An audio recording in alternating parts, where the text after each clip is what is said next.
All right, you guys, so we are going to start off this final unit with the respiratory system. So I know we've done quite a bit of the respiratory system in lab, but we're going to get into a little more detail. So we're going to go through the organs of the respiratory system, which I think are pretty straightforward, and we can kind of divide those organs into two different zones. So we'll talk about what the difference is between the conducting zone and the respiratory zone. And then we're going to go through some gross anatomy of the lungs, so the different lung lobes, the bronchial tubes, things like that. And then we'll go through ventilation. So how do we actually ventilate? How do we oxygenate? Which kind of brings in a little bit of the circulatory system as well. And then we'll finish up with some disorders and development, as we usually do. So what are the basic functions of the respiratory system? It's pretty straightforward, right? So we're bringing in oxygen. So we're breathing in air, which supplies our bloodstream with oxygen, which then can circulate to our tissues. But at the same time, a lot of people forget that when we breathe out, we're actually releasing waste as carbon dioxide. So our cells are constantly undergoing metabolism, and so they're constantly producing different metabolic wastes that we'll talk about in the urinary system that we excrete through the kidneys. But then we're also creating a lot of carbon dioxide, and so it's a gas, and we need to release that gas because it's toxic. And so our blood picks up that carbon dioxide in the tissues and takes it to the lungs so that we can expire that carbon dioxide. So we talked about the zones, so we're going to go through what the conducting zone is versus the respiratory zone, but we can also divide up the whole respiratory system into two different tracts. So the upper respiratory tract is different from the lower respiratory tract, and this is really important when we're talking about respiratory disorders. So you can have upper respiratory tract disorders, which are just really in your, it's kind of in your head, right? In the sinuses and your nasal cavity. So that's different than the lower respiratory tract, which is really inside the thorax, which it's talking about the lungs. So, but also the bronchioles and things like that in the thorax. So that would be the lower respiratory tract. Things like pneumonia, right? Things like that that's happening in the actual lungs. So there's actually, when we're talking about respiration, we breathe in, we breathe out, and that's really ventilation. So there are four processes involved when we're talking about respiration. So not only are we things that are happening in the lungs, but there's also things happening in the tissues as well. So pulmonary ventilation is very specific. It's really just the air moving in and out of the lungs. And then external respiration is gas exchange in the lungs. So we'll talk about the alveoli, which is where the gas exchange is actually happening. It's the lung tissue that's right up against those capillaries, and that's where that oxygen and carbon dioxide exchange is actually happening. So pulmonary ventilation is just the movement of air in and out of the lungs. And then external respiration, think that outside air, right? The external air coming into the lungs, and there's gas exchange happening within the lungs themselves. But there's also other things happening inside the body as well that's all part of this respiration, right? Because the whole point is to get that oxygen to the tissues and the carbon dioxide out. So we have to transport those respiratory gases, and that's where that cardiovascular system comes into play. And that's part of respiration. That's part of getting that oxygen to the tissues. And then internal respiration. So external respiration has to do with the outside air and the lungs, and then internal respiration has to do with all the other tissues of the body.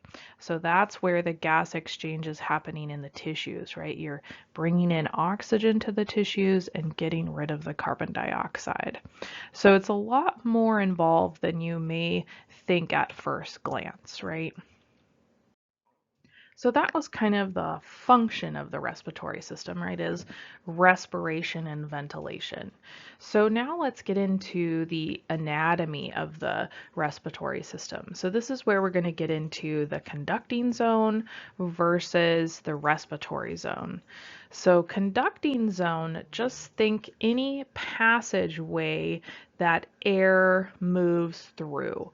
Okay, so that's going to be your nasal cavity, the trachea, the bronchus, the bronchioles, all the way down into the lung tissue itself. Okay, so the conducting zone is really where we want to start warming up the air, getting some moisture into the air before it hits that lung tissue. We also want to filter out any sort of pathogens, things like that. So that's the whole function of the conducting zone. So the conducting zone is a huge part of the respiratory system, but the respiratory zone is where all the action is happening, right? So that's really just in the alveoli, in the lungs. And so we'll talk about these alveoli in a minute. And this is where that gas exchange is happening. So we're bringing in the oxygen, getting rid of the carbon dioxide. So here's just a good picture of our different respiratory organs, right? So anything outside of the thoracic cavity is the upper respiratory tract. Anything inside the thoracic cavity is the lower respiratory tract.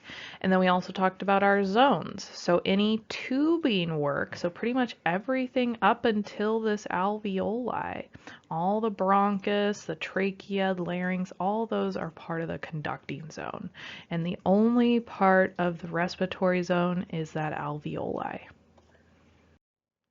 So now let's go through all the individual organs of the respiratory system. So we're going to start out with the nose because that's really our, opening to the respiratory system. So it provides that airway, and this is really where the warming of the air, the filtering of the particles, moistening that air as it comes through the nasal cavity.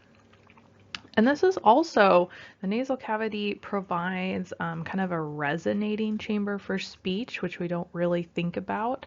We think about our vocal cords for speech, but at the same time, when your nose is really stuffy, your voice kind of changes, right? You can tell when somebody is sick and stuffed up, their voice changes because you're blocking that resonating from happening throughout that nasal cavity.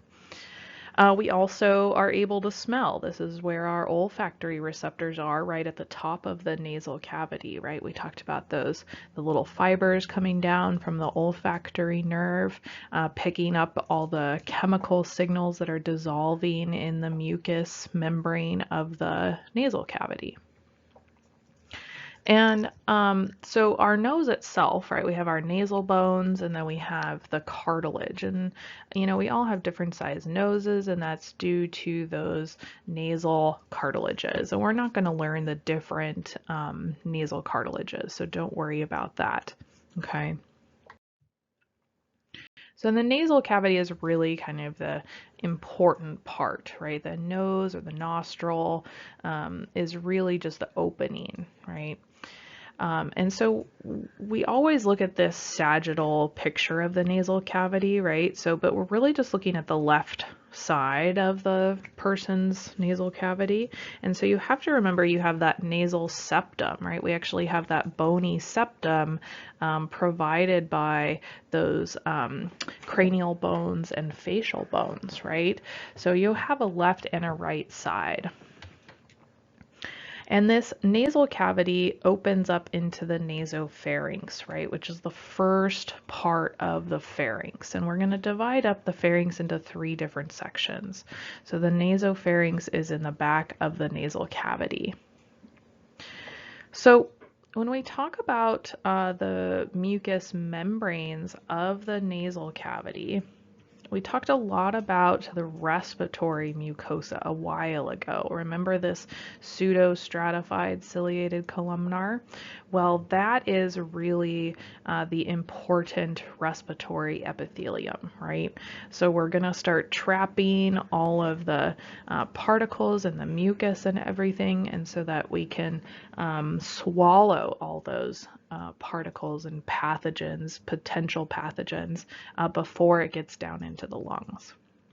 But we also have an olfactory mucosa as well.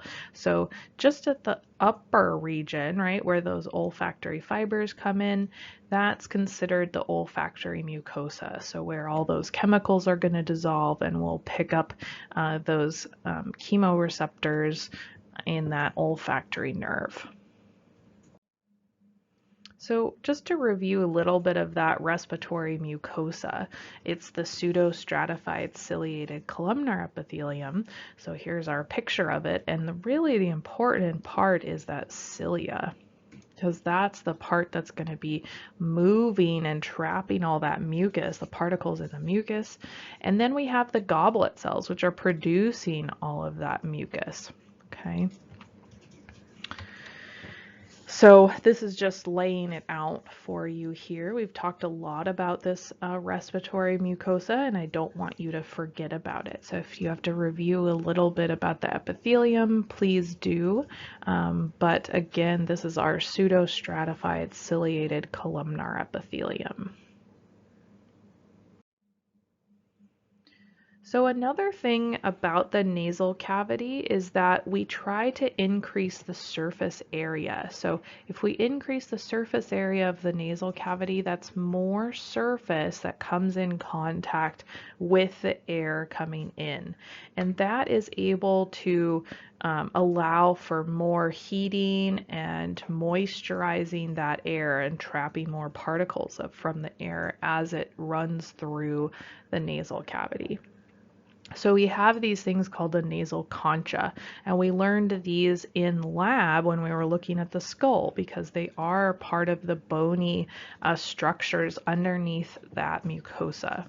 So remember, we have our superior and middle nasal concha from that ethmoid bone, and then the inferior nasal concha is its own facial bone. And in between those concha, the kind of the protrusions, right, or the concha, was we have an indentation called a meatus. Okay, so that's just the indentation in between those concha. So again, I've labeled the concha here, which are the protrusions, and then meatuses, which are the indentations in between those concha. So again, right, we're increasing surface area, and not only for inhalation, but also for exhalation. So we want to heat, moisturize, filter on the way in, but we also want to reclaim a lot of that moisture and heat as we expire the air as well.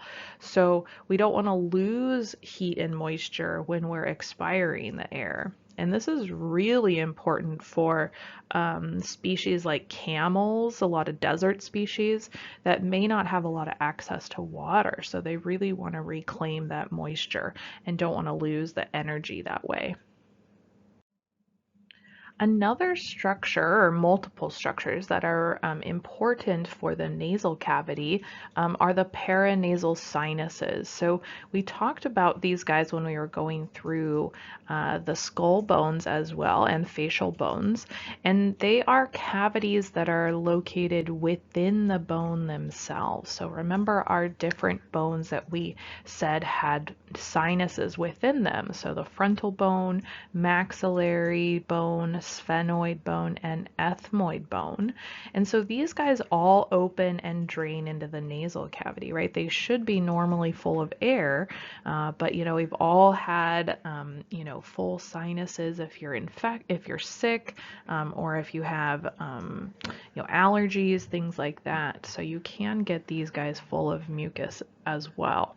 But their purpose is to assist in warming and moistening that air as it's coming through the nasal passageway before it hits the lungs. They also help to lighten the skull, and we talked a little bit about that before. So we can't forget about the paranasal sinuses, and para just means around, right? So it's round, they are located around the nasal cavity. So I really like this picture on the right because it shows you kind of where they sit. You can see the nasal septum with those nasal concha really well. They look like little scrolls. And then in between are the meatuses, and you can see this huge maxillary sinus on either side, right?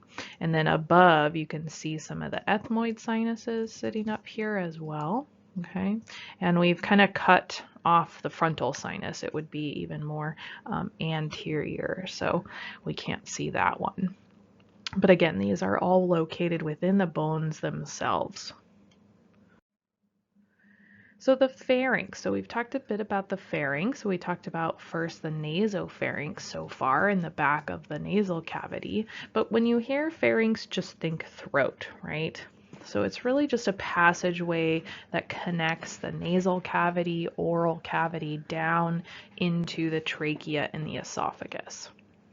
So we can divide it into those three different sections. So the nasopharynx has to do with in the back of the nasal cavity, oropharynx for the oral cavity, and then laryngopharynx for the larynx. So down where the larynx starts, that's going to be the laryngopharynx. And the big thing about the pharynx is that the type of mucosa is going to change depending on where you are. We said we started with the respiratory mucosa in the nasal cavity, but we're going to switch when we hit the oropharynx, and kind of think about that. What is coming in the mouth that we may need protection from? Right? So we said that we have that stratified squamous epithelium in our mouth, right, in the oral cavity. So same thing, we're going to switch to that stratified squamous epithelium in the oropharynx. And then we're going to switch back depending on where you are and what tube you end up in. So at the laryngopharynx, there's going to be another kind of switch. Okay, so if you end up going into the trachea, you're going to switch back to that respiratory mucosa. If you stay in the esophagus, then you're going to stick with that stratified squamous epithelium. So we'll talk a little bit about that as we continue through the pharynx. So the nasopharynx we'll start with first. So this is really just a passageway for air. And that uvula, which is part of the soft palate, kind of the back of the palate, is going to flip upwards or superiorly to close off that nasal cavity when you swallow. So again, we're going to be continuous with the nasal cavity, so we have that respiratory mucosa, right? The pseudostratified ciliated columnar epithelium.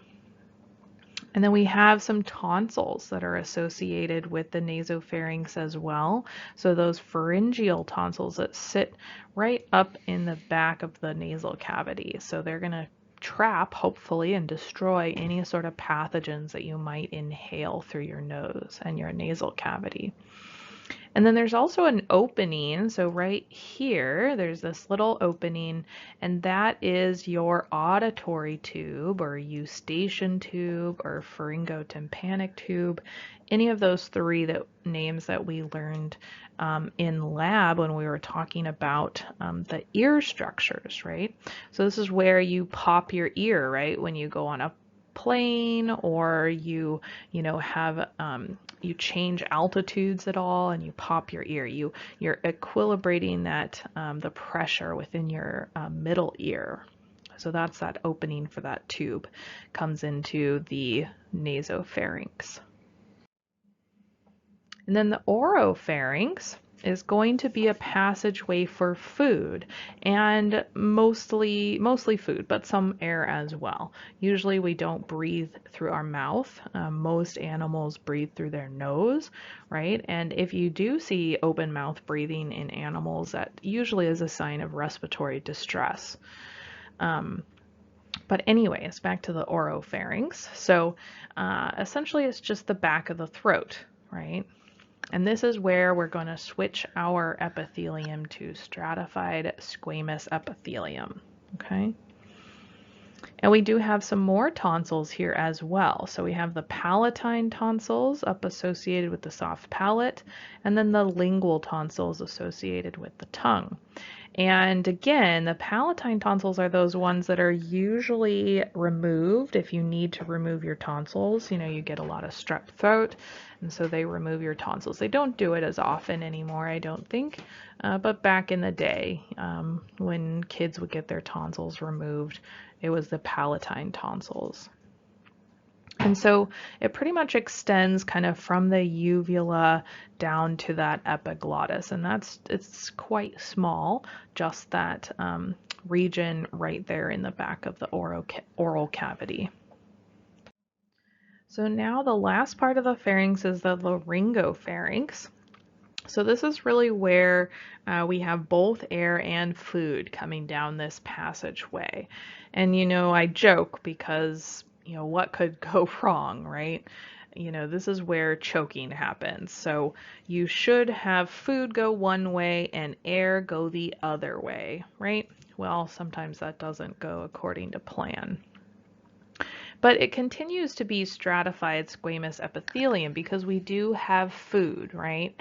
So until we get into that trachea, we're going to stay the stratified squamous epithelium. Okay, and it's continue with the esophagus and the larynx. So if you're air, you're going to go through the larynx. If you're food, you're going to go through the esophagus. Essentially, the border of it is going to be that cricoid cartilage of the larynx. So now, not to be confused with the pharynx, we have the larynx. So think of the larynx as the first part of the trachea, essentially. So it's going to continue as the trachea. So a lot of these structures are attached to the hyoid bone. We talked about that bone being the only bone that's not attached to another bone. So it's made up of multiple cartilages, and essentially the whole function of the larynx is to provide support for the trachea. And the big thing is it has the vocal cords as well. Okay. So we produce voice production in the larynx, as well as we close off the trachea when we swallow with the epiglottis as well. So that closes down, shuts off the tube into the trachea so we don't swallow food down into the trachea. Okay. So the epiglottis is very important in swallowing.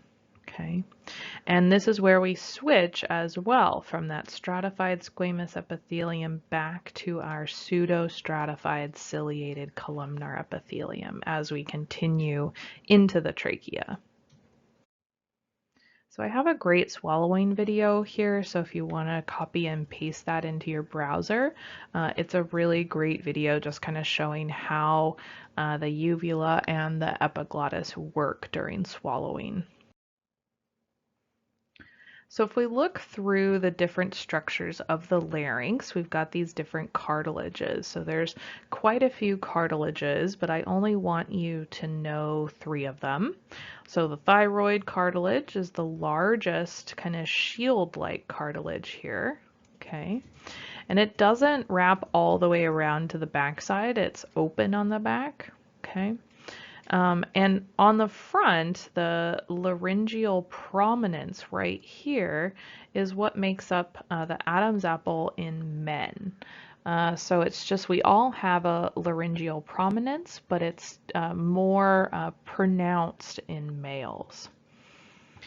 And then the epiglottis is kind of poking up in the back. Okay, so you can kind of see it right here. So it does start on the anterior side, and then it's going to fold and project down posteriorly. And then just below the thyroid cartilage, we have the cricoid cartilage.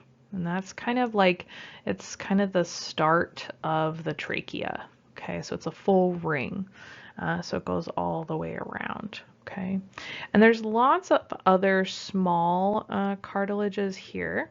Okay, 3 more paired cartilages, and that's really they're involved in the vocal cords and things like that. So we're not gonna I'm not gonna have you memorize them, okay, or know anything really about them, but they are there and they're a lot smaller than our other cartilages.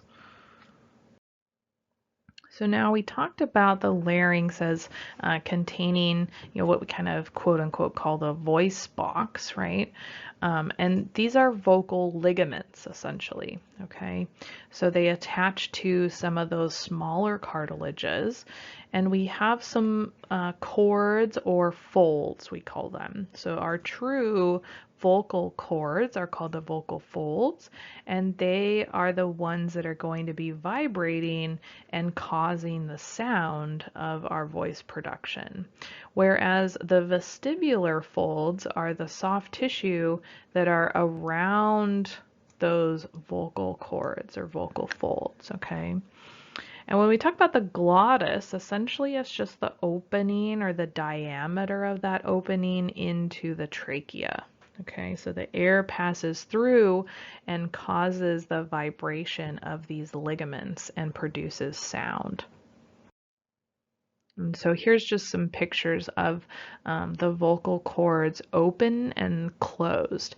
So you're able to adjust the length of the vocal cords as well as closing and opening to allow more or less air to pass through or pass by these vocal cords, which is causing a different vibration and pitch. So here's how we actually do the voice production. And again, I don't want you to worry too much about this, but as essentially you can change the length and the width of those vocal folds, which is going to change the pitch. And the longer and wider the cords are, you get a lower pitch. And so generally males have these longer and wider vocal cords. And loudness just depends on the force of the air crossing the vocal folds. So how much vibration you're actually getting in the cord itself. Okay. So another thing that we can do, and what's important with these, with the larynx especially, is that you can close the larynx, like just as if you were to swallow, right, with that epiglottis. And essentially it's called the Valsalva's maneuver, excuse me. And essentially you can increase the abdominal pressure by closing the larynx. So this can be for straining, bearing down, right, for like childbirth or defecation. So it's a normal function that everyone uses. And that's the Valsalva's maneuver. I don't know why I keep saying removal. Valsalva's maneuver. Yeah, say that 5 times fast. Okay, anyways, moving on. So here's a video showing how the vocal cords actually function. It's a really cool video and kind of weird. It's a person that is singing and making some very interesting noises. So you can actually see how we can stretch and widen those vocal cords. So I highly recommend checking it out. So now we've worked our way into the trachea. So we've passed through the larynx and into the trachea. And so the trachea is essentially just a tube, right, connecting the larynx or even the pharynx down into the lungs, okay, into the mediastinum, really. And so why do we have cartilage in the trachea? It's very important. So essentially you have a rigid cartilaginous ring. It's not even a ring, it's a horseshoe shape, to keep the airway open, right? You don't want it to collapse ever, right? We want to have an open airway. And because it's a horseshoe shape, you do have an opening in the back. And this is important because there is a smooth muscle there called the trachealis. And essentially it's right up against the esophagus. So the esophagus and the trachea run together, right? And so when a bolus of food goes down through the esophagus, right, you swallow a big chunk of food, you have to allow for the expansion of the esophagus, and that's what the trachealis does. So it allows some expansion of the esophagus. So you're not right up against a rigid structure. And essentially right at the base of the trachea, so when the trachea ends, there's a region called the carina. And it's kind of just this area on the last ring of the cartilage ring of the trachea, and it divides into your primary bronchi. So the right primary bronchi and left primary bronchi going out to the lungs. And again, very important, keep reiterating it. The epithelium is our pseudostratified ciliated columnar. Guess what? That will be on the exam. So now we're going to hit what's called the bronchial tree. So your trachea comes down and it's going to split into the primary bronchi. So where now do you think we are? What do we consider this area? So what zone are we in? Are we in the conducting zone or the respiratory zone? And then which tract are we in? Are we in the upper respiratory tract or the lower respiratory tract? Kind of spend a minute kind of thinking about that, right? So if we're in the thorax, okay, so we're in the lower respiratory tract, that makes sense. Now, are we still in a tube? Yep, we are still in a tube, so we are in the conducting zone, okay? So we haven't hit the respiratory zone yet.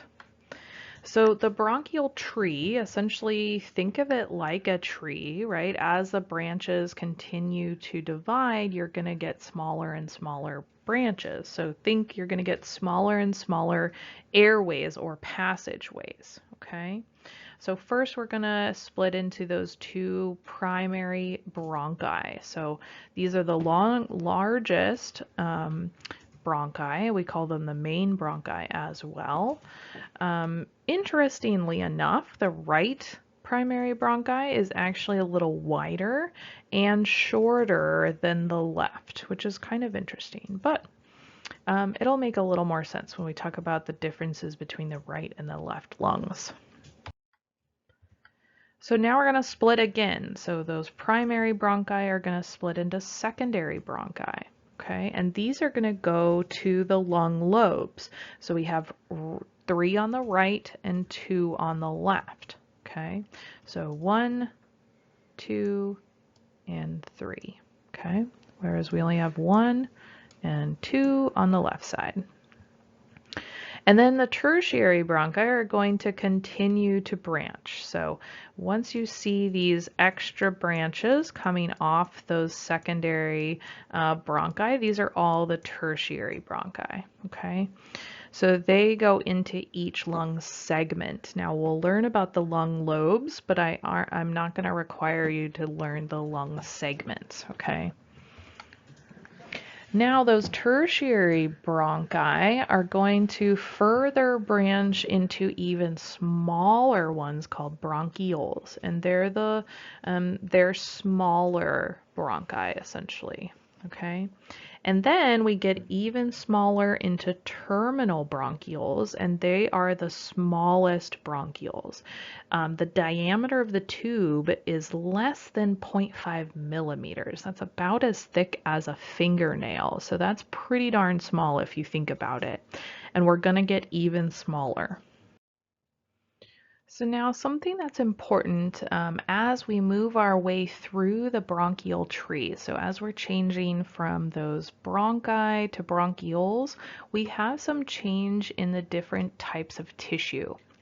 So I do want you to know these 3 different changes. So the first part is there's going to be a change in our connective tissue type. So we talked about those cartilage rings in the trachea, keeping those airways open.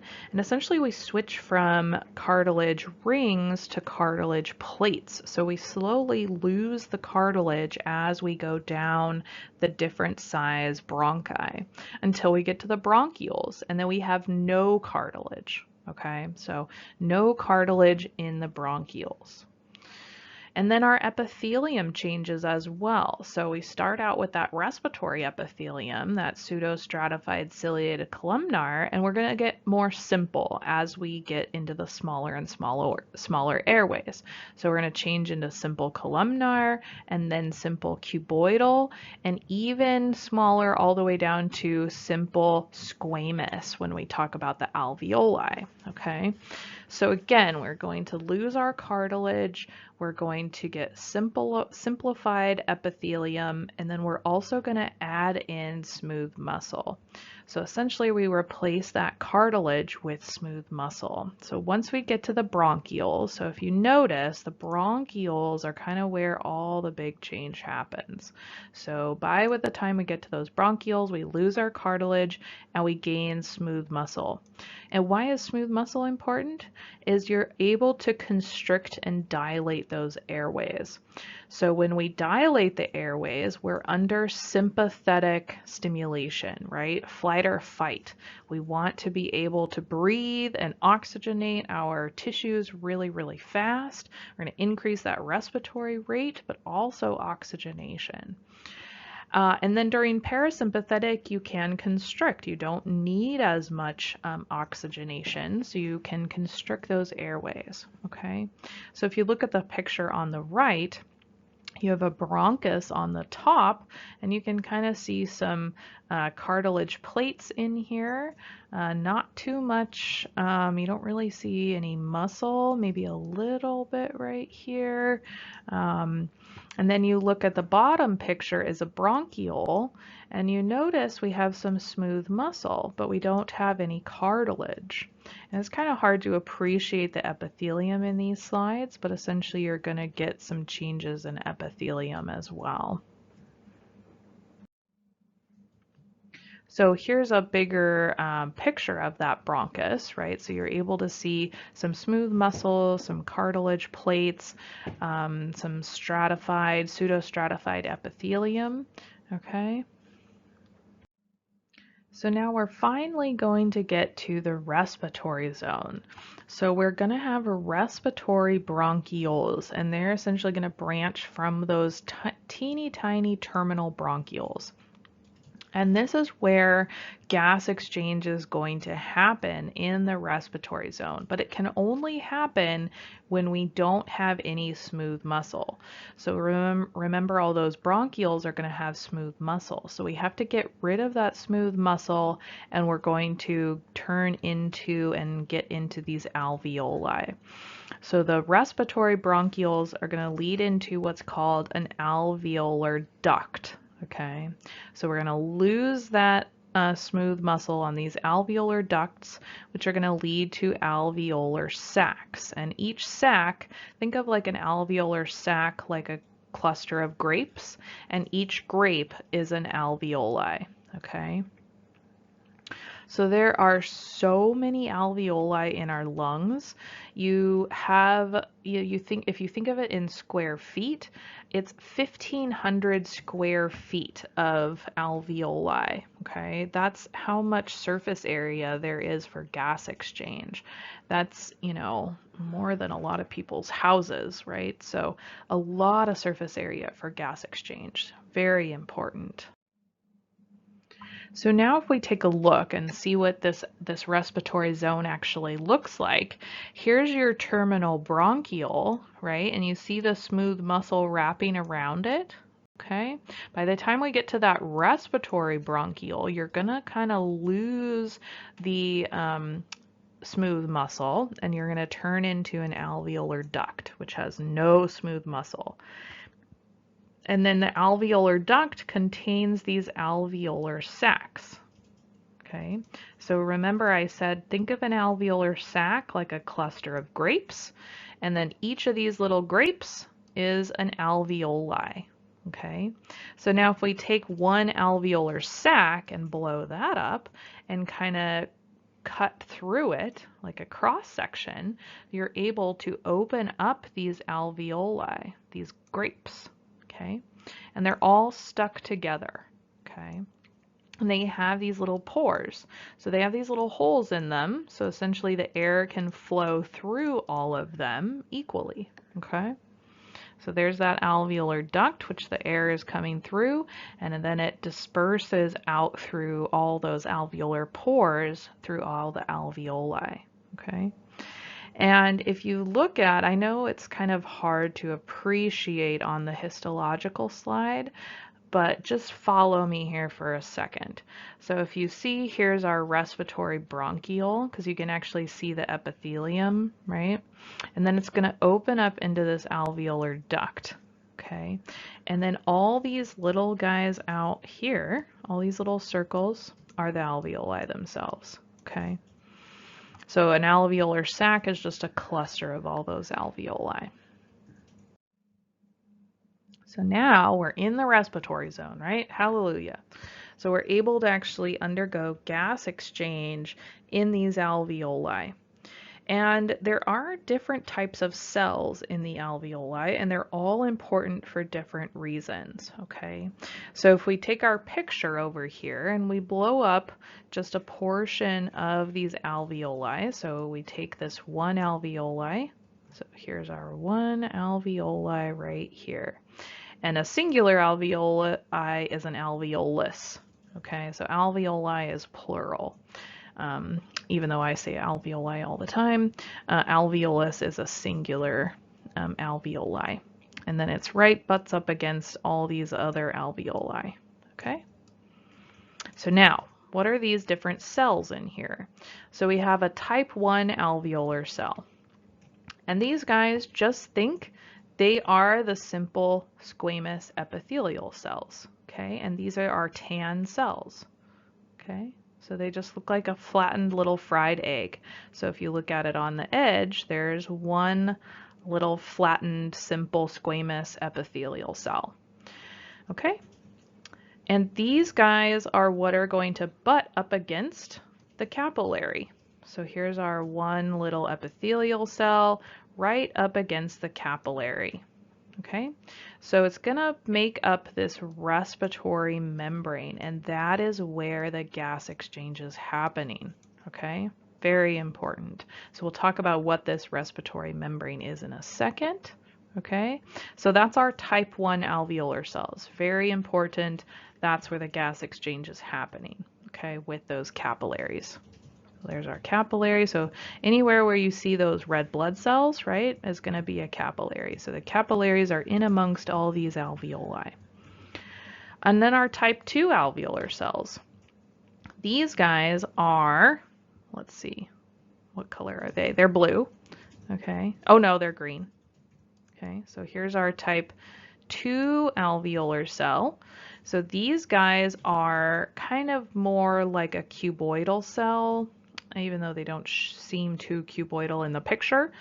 They are kind of scattered in amongst all the type 1. So there aren't as many of them, but their big job is they secrete what's called surfactant. And essentially surfactant, think of it like kind of like a soapy like consistency. And essentially what it's going to do is it's going to reduce surface tension of these alveoli. You don't need to really worry about the physics of it or anything like that. Just know that it prevents expiratory collapse. Because think about it. If you expire the air out of your lungs, why wouldn't all these little alveoli just close, right?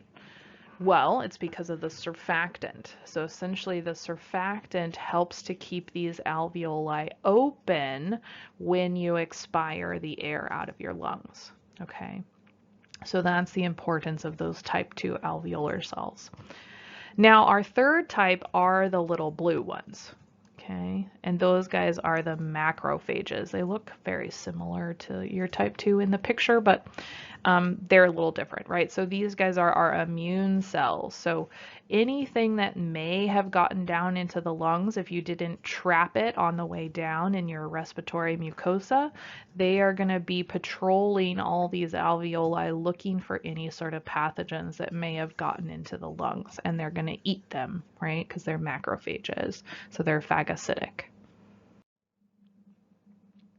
So what are some special features of the alveoli? Okay, so here's a picture of our terminal bronchioles changing into the respiratory bronchioles out to those alveolar sacs, right? So we do have elastic fibers on the outside that are surrounding all the alveoli. And these guys are going to also help with preventing collapse, because what they're going to do is they're going to recoil. So, right, you inspire the air, you're going to expand your lungs, right? And so then when you expire, it's going to recoil a little bit, okay? We've talked about those alveolar pores. Okay, so they're little holes that are going to connect the little alveoli, and essentially that's going to allow pressure equalization between all of the alveoli. Okay. And then again, those alveolar macrophages, I already talked about, they're going to patrol the area to look for anything that might have come through and made it down into the lungs. And essentially what they do is they eat it, whether it's a particle or a pathogen or whatever, and essentially it has to travel all the way back up the bronchial tree into the trachea, up the trachea into the pharynx to allow you to swallow it. So you really don't want anything to really enter the lungs, because it's just really hard to get stuff out of the lungs. That's why respiratory disease is very significant. So we were talking about that respiratory membrane, okay? So we have our type 1 alveolar cells, which are pretty much just those little fried egg squamous epithelial cells right up against our capillary, okay? So we're gonna blow this whole picture up right here, okay? We have our type 1 epithelial cell, and then we have our capillary, and it has an endothelial cell, which essentially is very similar, right? They're both squamous epithelial cells. And this is where that gas exchange is happening, right? So you're breathing in that oxygen's coming into the red blood cells, and then that CO2 is gonna come out. I think I drew the arrows the opposite ways, but you guys understand, right? So CO2 coming out, oxygen coming in. Okay, and so what are those structures that make up that respiratory membrane? Okay, the alveolar epithelium, that type 1 alveolar cell. And then you have the basement membranes. Okay, so fused basement membranes from those two cells, because then you have that capillary endothelium, and they both have a basement membrane. Okay, so there's 3 structures in this respiratory membrane that I want you to know. Okay. So now we're going to talk a little bit more about the gross anatomy of the lungs. So the different lung lobes and fissures and things like that, okay? So the right lung and left lung are different. So the right lung is larger and the left lung is smaller. It also has a different number of lobes. So the right lung has 3 lobes, the superior, middle, and inferior, and it has 2 fissures. So a fissure is essentially just the separation between the lobes, okay? So the oblique fissure is right here, okay? And then the horizontal fissure is right here. So essentially the horizontal fissure separates the superior and middle lung lobes, and then the oblique separates the middle and inferior lung lobes. Now the left lung is a lot smaller because it only has 2 lobes, so it just has a superior and inferior. It's missing the middle lobe, and it also only has an oblique fissure separating that superior and inferior lobe. Another feature of the left lung is that it has a notch or a little curvature on that medial aspect, which is called the cardiac notch, which is where the heart sits. So if you can imagine where the heart is sitting right there in the mediastinum, that apex of the heart is kind of pointing more towards the left, right? We said the heart kind of sits a little bit more to the left. So that left lung has to accommodate it, which is why it's smaller and has that cardiac notch. So again, we talked about those secondary bronchi as being the tubes that are going to connect up to each one of those lobes, okay? And they further separate into segments and things, but we're not going to talk about those different segments, okay?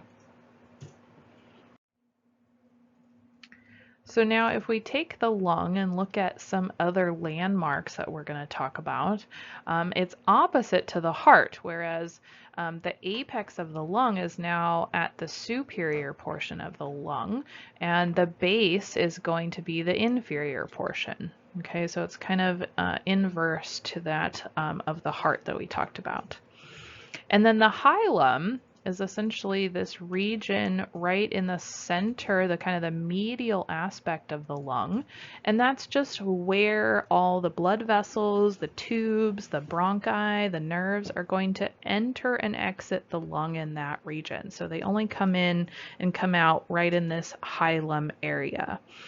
And the root are the actual structures that are coming in and out. So the hilum is the region, the root are the actual structures that are coming in and out, okay? So here's just a picture of those different structures that we talked about, okay? And then we also can't forget about our pleural cavity, our serous membrane, right? So we've talked about this before as well. So I have a cool video of the lungs being inflated, a cow lung, so they're quite large. So you can really see how lungs contract and expand. So if you're able to click on that video, you might have to go into the PowerPoint and click it. It's a really cool video. I think I've posted it also on Canvas. I'll double check that and make sure all these videos are posted in Canvas. So the blood supply we've gone through in our cardiovascular lectures, but just to reiterate the blood supply to the lungs, the pulmonary arteries are actually bringing in that oxygen poor blood, right, to get reoxygenated. And then once it's oxygenated, the pulmonary veins bring back that oxygenated blood to the heart, okay? And we do have innervation, right? We talked about the dilation and constriction of those bronchioles. So we have sympathetic and parasympathetic innervation. But we also have some visceral sensory, right? You're able to feel pain, visceral pain within your lungs, right? So now let's review the pleural cavity or the pleura, right? Those serous membranes. So this should be a little bit of a review. So essentially it's a double layered sac that surrounds each lung, right? So that it allows the movement of the lung within the thoracic cavity without friction or decreases the friction, right? So you have your parietal pleura up against the thoracic cavity. And then you have the visceral pleura, which is right up against the lung. And in between those two, you create a space, which is the pleural cavity. And that is filled with that serous fluid. Okay. So essentially, you have one pleura, essentially, that's the whole sac and the cavity around each lung. So essentially, you have one around the heart as well, right, our pericardium. And this really helps to decrease spread of infection. So say one lung has something going on with it, hopefully you are able to kind of keep it within that one pleural cavity and you don't cross into the other compartment, into the other side. So this is one reason why we have one pleura around each lung. Okay, so a couple of different reasons for the pleura. Okay, so now we're going to change gears a little bit and talk about the mechanisms of ventilation. So how do we actually get air in and out of the lungs? So there's two phases, right? This is pretty intuitive, right? We have inspiration and expiration. So that's inhaling the air and exhaling the air. So we'll go through these each individually. So first, let's start with inspiration. So what is actually happening? You have two different muscles that are going to be involved. So we have the diaphragm, which is our breathing muscle, right? As well as our intercostal muscles. So we said the intercostal muscles are really only involved if we do deeper breaths, but the diaphragm is really what we use to breathe. So on inspiration, we're going to contract the diaphragm, which flattens it out. And then you're going to contract the intercostal muscles, which raises the rib cage. So what is happening? You're going to increase the volume of the thoracic cavity. And what happens is this actually decreases the pressure of the gases within the thoracic cavity. So the air outside wants to just passively move into the lungs because it wants to go from high pressure to low pressure. So really when you take a deep, deep breath is when you're going to use some of these other muscles. So you're going to use those back muscles, neck muscles. And if you want to take a deep breath, if you notice what happens, you actually extend your back. And that's because you use all of these other muscles. And that is part of taking a deep breath. So this is just a picture from a textbook to show the sequence of events and what is actually happening within the thorax and those muscles. So it just explains what we already just went through, but I think it's a fairly good picture. So then what's happening during expiration is you're going to relax your diaphragm. So that means that it's going to go back to that dome shape. Okay, and we talked about the elasticity of the lung. So remember those elastic fibers around the alveoli is going to help recoil that lung tissue, those alveoli. Okay, and you're going to relax those inspiratory muscles, those intercostal muscles. So then what happens is the volume of the thoracic cavity is going to decrease. And if you decrease the volume, that increases the pressure of the air inside the lungs or the gas inside the lungs. And then the air is just going to want to leave because now the pressure is higher inside the thoracic cavity than outside. So it's just going to want to rush out. And again, if you have to expire really forcefully, that's an active process. So then you're going to increase your abdominal pressure. So you're going to use all those muscles of the abdomen and you're going to push air out of your lungs. And that's really only if you're going to expire forcefully.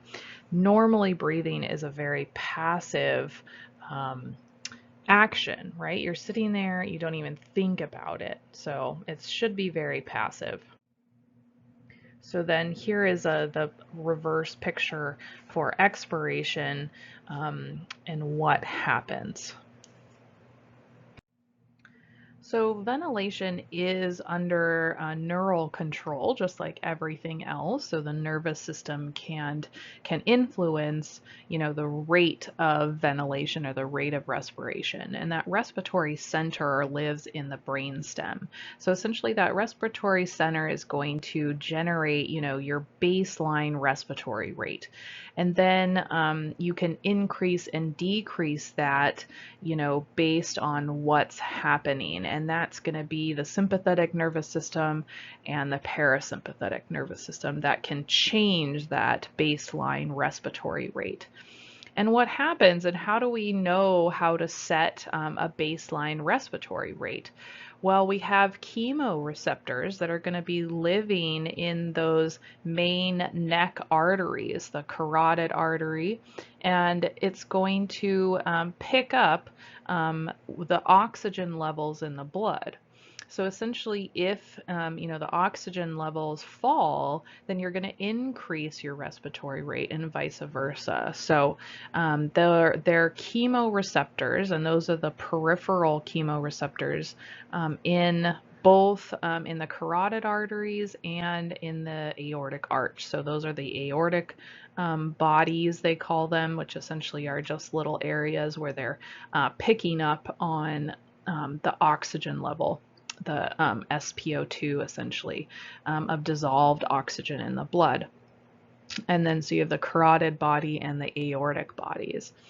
And then you're going to also have some just central chemoreceptors in the brain as well. But again, you're picking up a lot of information from the blood itself and those peripheral chemoreceptors. And that's going to tell you kind of how to set that baseline respiratory rate. So now we'll talk about some disorders of the respiratory system. And first we're going to start out with some lower respiratory diseases. And one of them that's very common is asthma, bronchial asthma. So essentially it's an allergic inflammation, and what happens is it attacks the bronchioles. So remember, our bronchioles are where the smooth muscle lives. So essentially it causes smooth muscle contraction in the bronchioles, and that's going to restrict the airway. So if you're going to contract, you're going to restrict that airway, as well as mucus buildup in the airways. So that's this upper picture here. So essentially you get inflammation, you get smooth muscle constriction and mucus buildup, and that causes a problem, and the air can't get through those bronchioles, so it makes breathing very challenging. And the only real inflammation or treatment for this is anti-inflammatories, right? Because it's really based on inflammation. So either steroidal or non-steroidal anti-inflammatories are the treatment for this. Another disease, which is an inherited disease, so it's genetic, is cystic fibrosis. And cystic fibrosis is a very terrible, terrible disease. And it essentially affects mucus secretions all over the body, but a system that's really affected by that are the lungs. So what happens is the exocrine glands excrete too much mucus. And so you essentially flood your lungs and you drown. And there has been some gene-targeted therapy for this disorder, and the mean survival age has increased to 30, which is still terrible. So it's a very challenging disease, and people die very young from it. So to continue with some lower respiratory diseases or disorders, we do have chronic obstructive pulmonary disease, which people call COPD. So you hear, the commercials about COPD and the elephant sitting on your lungs and you can't breathe. Well, it's chronic obstructive pulmonary disease is just a description. So essentially there are some causes of COPD. And what happens is the airflow in and out of the lungs is very difficult. So whether that's due to emphysema, which is actually a destruction of the alveoli, or chronic bronchitis, which is a chronic inflammatory process, either way, you get the same symptoms, which is going to be the inability to get air in and out of the lungs. So a lot of smokers end up with obstructive emphysema because you destroy the alveoli. But it also causes inflammation too. So this is obviously why smoking is bad. Then all this leads to lung cancer, right? So there are 3 different kinds of lung cancer, and you don't need to know the different types of lung cancer, but just like every other organ and every other process, we do see cancer in the lungs. But usually it has to do with some sort of association with smoking. So we'll talk a little bit about the development of the respiratory system.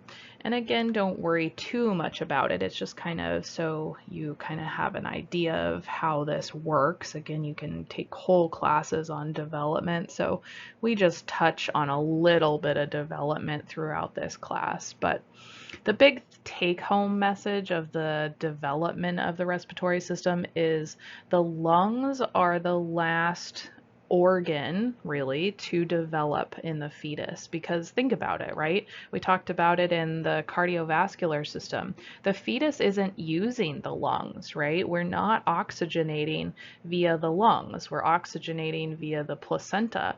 So that's why premature babies have to be hooked up to breathing systems, because their lungs are just not fully developed. And even at birth, only a sixth, 1/6 of your alveoli are present. So that means that even into the teenage years, you are developing your full lung capacity. So that's why when people start smoking at a young age and now vaping, right? It's a huge problem because your lungs never fully develop. So you never get your full lung capacity, which is just horrible, right? So that predisposes you to a lot of problems. And don't worry too much about, how the upper respiratory tract develops. Essentially, they're just invaginations of these different areas of the developing buds. Okay. So here are our learning objectives for this lecture. So you can make your own study guide. So next week we will be talking about the digestive system. So I love the digestive system. Maybe some people don't, but I really enjoy it. So until next time, stay safe and healthy. Adios.